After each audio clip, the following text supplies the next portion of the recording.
Bakunzi ba GITEGA-Ent TV, reka tubahe ikaze mu biganiro vyacu vy'uno munsi. Nkuko musanze mutumenyereye, turabakunda cyane mwe mwamaze kugira sabone, mwamaze kugira subscribe canke mudufasha gutembereza ibiganiro vyacu mu kugira j'aime, partage ndetse n'ibindi. Uno munsi ko mubibona muri studio zacu twaronse ibintu bishasha nkuko muriko murabibona. Cyo no kumenyesha coco turafise umutumire kugira ngo aduhe umuco kuri kano kantu mubona. Akantu harabakazi hari n'abatakazi mugabo ko bizagenda kose umutumire wacu uno munsi araza kutubwira mbega kanyobwa ni akanyobwa bwoko ki gakozwe mu biki ugakenewe gasangahe gafise akamara kahe mu mubiri w'umuntu.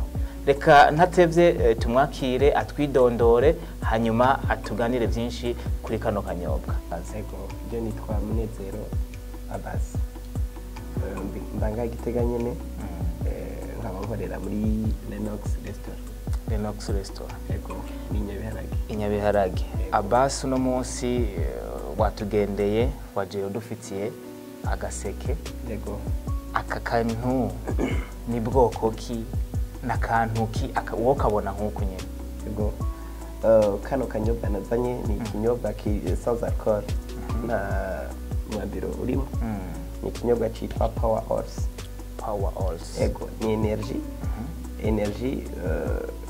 energy nziza cyane kuko irafasha igihe umuntu arushe inyo irashobora kumufasha kuruhuka neza cyangwa igihe umuntu ashaka gukora ibintu by'inguvu abajya shoferi benshi baja muri Tanzania hehe benshi turazibatekerera bagaza kuzingurira bakagenda bazitwaye kuko zirabafasha kuresista kuburuhe kuresista kuri byinshi bitandukanye cyane abandi usanga bari faible donc bayinyoye barabafwa usanga bagoyagoya yego aka kanyobwa Power Horse ndabona energy turamaze kubona kumva tundi tuntu tutu energy twinshi itandukaniro riri hagati yaka n'ubwo bundi twumva afite iyi ni energy iri bashatse kwisubiriza Red Bull bashatse kwisubiriza Red Bull bisigura yuko ishira hamwe ryakoze iyo Red Bull aco kimwe ni yego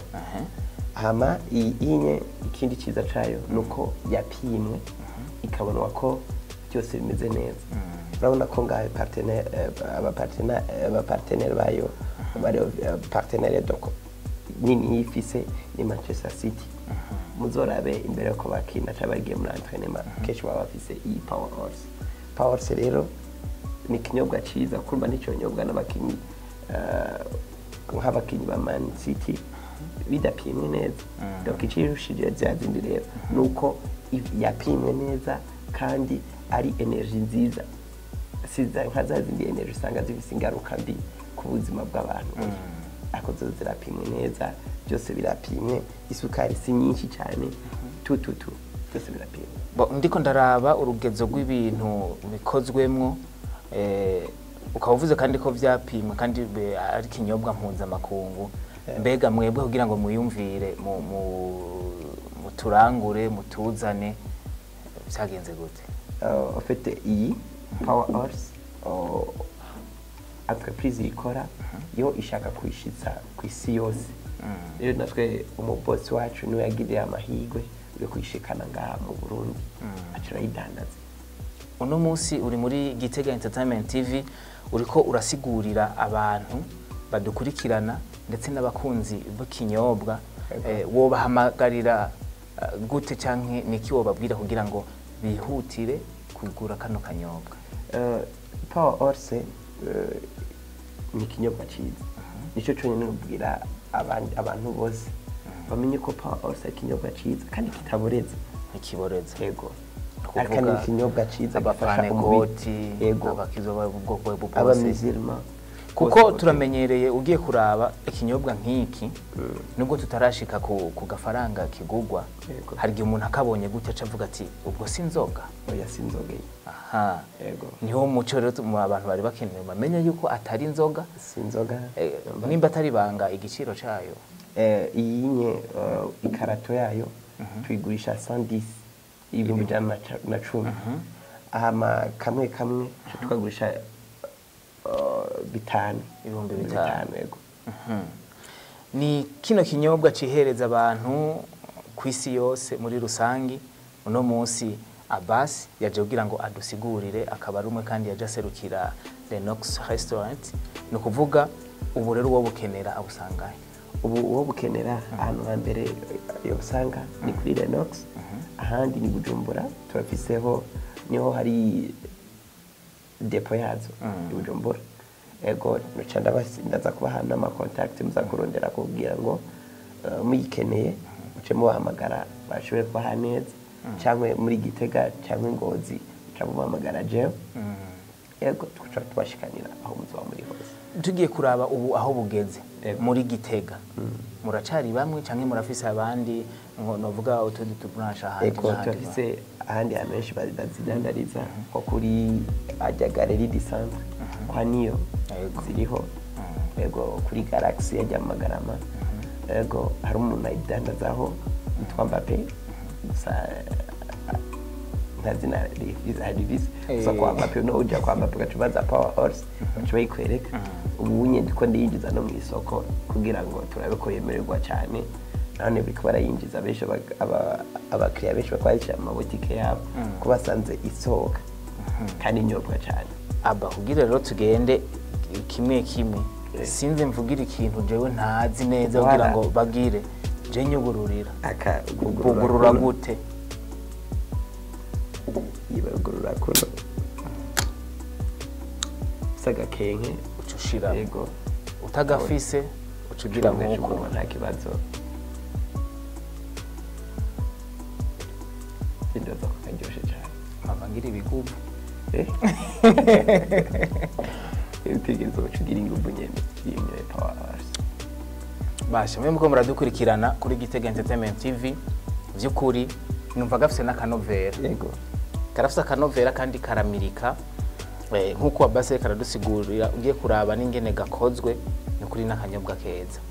Abbas, mbega kuri yo beyi wavuze abantu baranguza ku makarato, bagura ku makarato, niyo muranguza canke mwebwe niyo mwebwe muja kurangura ko hama abandi bakazoza kurangura ku kindi giciro? Twebwe baza twebwe hatuyibahako ni 150. Ego hama nk'abajyana bo baranguye nyinshi turavuga n'ingene cha tuyibaha. Ego usanga bajye badandaza ku mabotike cha tweyako 150 kugira ngo baje kudandaza kuri 5 washaka no badandaza kuri 4 na 5 naco bahomba gose. Umva barakanyuga kego. Bo turetse ngaho kwa Mbappe, aho kwa niyo no kuyandi mabotike atandukanye mu makartie nazishizeho. Warazisizeho hoho barashobora kuharangurira? Oya, barangurira iwanje kuri Lenox. Duherero adresse nziza yumvikana kandi tomoye ya aho Lenox itumbereye kubatahazi. Lenox Restaurant Bar itumbereye Inyabiharage, Ibinyobwa imbere ya Sekade banke y'abasirikare hariya. Ego imbere yaho hama ni impande yibarabara riduga kuri mu Kirimiro. Donc Lenox Restaurant Bar iri ahantu hahora hitwa Pit Fit. Ego ndibaza ko mvuze ahantu hitwa Pit Fit kera. Umuntu yatembereye Gitega, umuntu azi Gitega, Pit Fit naho yoyobego. Ego nuko urashobora kuduha contact zishoboka kugira ngo umuntu agukeneye canka yakeneye kano kanyobwa ka energy Power Horse kugira ngo akaronke bitagora. Ego contact ya mbere ni 71 873 374 71 82 33 24. Ego iyo ni nayo ya WhatsApp. Ego ni WhatsApp ukeneye chamamagara aperi sanzwe WhatsApp byose ni ego ni kuri yo nimero. Ego nk'uri Bujumbura nawe yo carondera kuri 75 ubusa 6 ubusa 60. Ego baca bamwakira bakamuhereza ibyo bashaka byose. Twadusubira mu nimero. Ego nakibazo na kimwe 70 75 ubusa 6 ubusa 60. Yes. Aho acabaza ikijanye n'ikinyobwa Power Horse kandi baca bamwakira bakabimubwira. Bagenzi no bamenyesha yuko kino kinyobwa ugiye kuraba ni ikinyobwa kimeze neza kandi uwo ari we wese ahamagariwe kukigura. Hari abantu rero bamaze kumva yuko umenga karafise akabeyi kagize, nashaka ubwira ujya ariko aradukurikirana, uyu ariko araturaba kuri GITEGA-Ent TV, itandukaniro rihari umuntu kuko yumvise igitigiri akumva ibeyi agaca araba na kantite, ahubwo icyo yarakwiye kwiyumvira kugira ngo yihutire kugura kano kanyobwa. Icyo yakwiye kwihutira, yarakwiye kwihutira karite, akamaro kayo ujya karite donc uko ikifasha, oya ukwiri kuko akeza karigura burya, akeza karigura kuko hakogura energy 5 z'igihumbi ufunguriye imwe ya 5 ariko ikaza kugufasha ibirushiriza bijya bya 5 kugufasha. Yego, aka kanyobwa ukihereza ryari na ryari? Kanyobwa aka kanyobwa ahereza umwanya wari wose ugakeneye, no mu gatondo ushobora kanwa hagiye gutangura akazi. Hamaka ikindi kano kanyobwa ushobora gukosha cocktail sans alcool cyangwa cocktail avec alcool. Ako kubatazi cocktail cyo bari giki? Cocktail ni nk'inuzenya, ni nk'umuvango, donc wafata abaramaji avanze akaja hamwe cocktail, cyangwa inzoga zigiye hamwe igihe ari cocktail avec alcool. Yego, ugafata ikiyeri ugacangana na mustard boke n'inzoga nkuko ari kuravuga. Ni by'amarikeri, ni by'amarikeri, akoresha amarikeri gusa. Iyi nyiro ushobora kuyikoresha à la place ya rikeri imwe uri kurakora iyo cocktail, ushobora gukoresha iyi power horse à la place ya rikeri imwe kandi usanga iryoshe cyane, usanga iryoshe gose. Yego, nuko abasi ndibaza uradusiguriye byinshi kubijanye na kino kinyobwa. Yego, akagohe ko ariko aradukurikirana kimwe nashaka kubabwira gusa ko abantu bose mwoza tugatangura gufata kino kinyobwa ko ni kinyobwa cyiza, ni kinyobwa gituma umuntu agubwa neza. Yego, uno munsi muriko murabimenyekanisha, mbega nta mwambaro uhuye n'iki kinyobwa? Turafise imyambaro, turayifise nk'uko kuri stade kenshi niho tugenda tuyambaye, tuyo bariko barayidanaza kuri stade. Yego, mbega nta kubijanye n'amapromosyo yazo nta bintu by'amatombora, nta bintu by'iki murategura? Mu minsi tuko turabitegura mu minsi, tuko turarondera umuambassadeur w'iyi nzoga kuko hari w'iyi energy, kuko muri Tanzania twamaze kumutora ni Akiba, muga dushaka gutora umuambassadeur mu Burundi, nitwamutora niwe dufasha gukora iyo promotion, dufasha gukora n'ibyo by'amatombora. Mbega kugira mutore umuambassadeur mwibaza twe twubunye icyambere ko yashikiye cyane ngaha mu Burundi, twibaza ko abari umurundi kandi ari capable kudufasha. Kuko nk'ubu tubaravye nka muri Tanzania urabona ko ari Alikiba ni umuririmbyi. Alikiba nawe ingene byagenze kugira aronke kino kinyobwa abe mu ambassadeur, nuko yari mu ndege ahurira no kubayizanye, aca umuntu wa mbere ayikonsoma, aca arayikunda, hama bicirana nuko lo patron yari muri iyo ndege nyene, aca aramupropoza, aca baravugana, aca birakunda.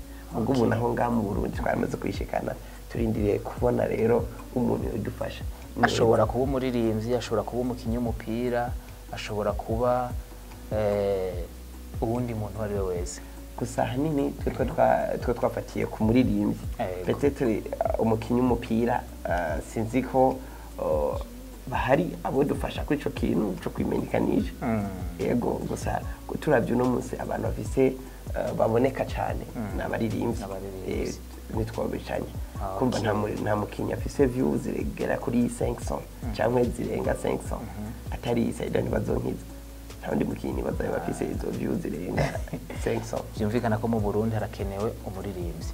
Nibaza umuririmbyi ariko aradukurikirana kuri GITEGA-Ent TV, badukurikirana kuri Facebook cyangwa kuri YouTube, aho hose nibaza ko akaryo nakiwe ni nakaryo kiwe ko kushikana message ku bandi babona yuko hari icyo bokora. Yego, Abasi tugushimire cyane. Ariko imbere ko tugusezera, gira icyo ushikirije abakunzi ba GITEGA-Ent TV n'abakunzi b'ikinyobwa Power Horse. kimwe gusa nashaka shimira cyane uno mwanya mwampaye kuko ni ikintu gikomeye cyane iyo umuntu aguha umwanya akaguha agaciro aba ari ikintu cyiza rero je ndashimiye cyane ubuyobozi bw'ino televiziyo ego ndabashimiye cyane kubwa kino gikorwa cyiza bakoze kimwe gusa nocangira ko saba n'abandi bantu bafise ibintu bashaka kumenyekanisha ko boza bakitura ino televiziyo kugira ngo ibafashe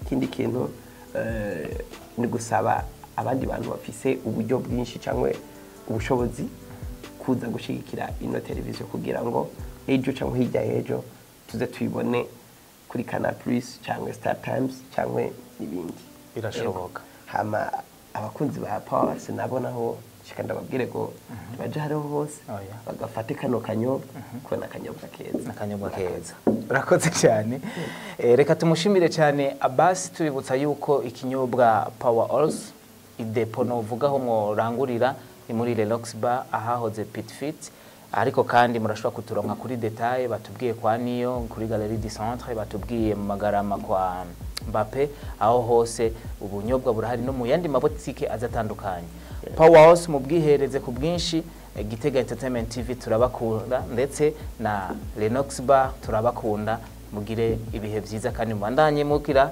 subscribe mukunda ibiganiro Gitega Entertainment TV tubahereza Elvis DJ Wizinda babwira ati gumana na Gitega Entertainment TV